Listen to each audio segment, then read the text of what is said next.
What if I told you that most people believe they're working hard, when in reality, they're just making noise?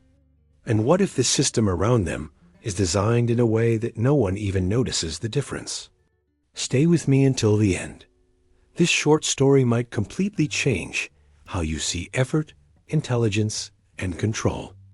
A wise philosopher once stopped by a small countryside mill to buy some flour. The miller greeted him warmly, but asked him to wait a little while, as the grain was still being ground. Left alone, the philosopher began to observe the process with quiet curiosity. In the center of the mill, a large ox was slowly walking in circles. Attached to its neck was a small bell that rang gently with every step. The ox was connected to a heavy grinding stone, and with each round it made, the grain beneath was being crushed into fine flour. After some time, the miller returned and handed the philosopher a sack of freshly ground flour.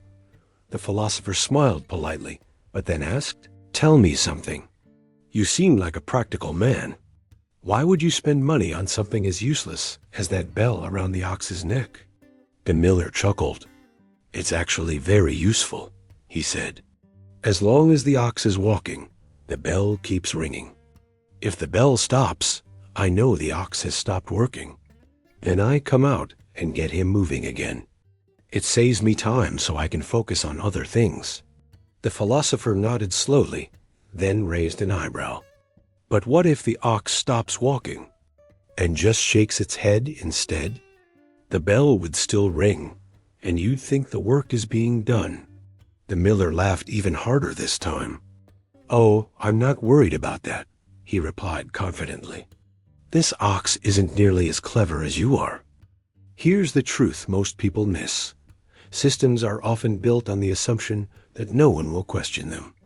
But real intelligence isn't about working harder or making more noise.